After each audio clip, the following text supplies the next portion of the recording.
All right, Mo. So we keep battling the battery. Like I said, I've charged it. I've done nothing with the battery or the charging system, obviously. So it's been a little frustrating why that we can't crank it long. Your starter has sounded really loud ever since we got it. I mean, I heard it at John's house.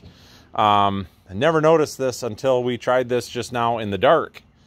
As we're cranking over, I mean, we've had the car running. When it runs great, it runs great. But something is pulling enormous amounts of electricity to try and start that this battery, while it tests weak, it still tests good. And it goes dead really fast. Like, I've had the charger on it. It reads full, tests full voltage, and we only cranked for maybe 20 seconds, and it cranked really slow, not enough to even start the car anymore. The starter's loud, so Jack's going to crank it over. The battery's still a bit low. It's been on the charger for a little bit, but we're going to see the starter is right down here. So go ahead, Jack.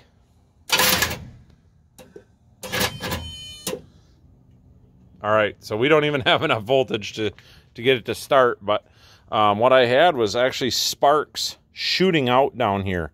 Didn't notice it in the sunlight when I've been working on it in the bright daylight, but that can happen because it's a motor, right? So there's brushes inside, and those brushes wear out, and they short out against the windings, and you get that. You get sparks. It draws lots of electricity. So we're going to pull this starter.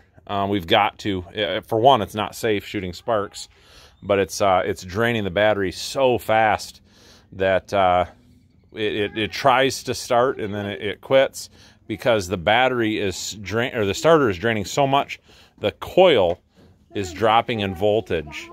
So sometimes it starts, sometimes it doesn't, and it's been very, very, very frustrating because all our voltage goes away. So I took my multimeter, put it on the voltage or on the coil, and that needs 12 or more volts to start. And yeah, when I crank it, as soon as we start cranking it, the voltage drops down to basically zero because the starter, which is a giant motor, is sucking all that voltage from the coil that it doesn't even allow the coil to have enough juice.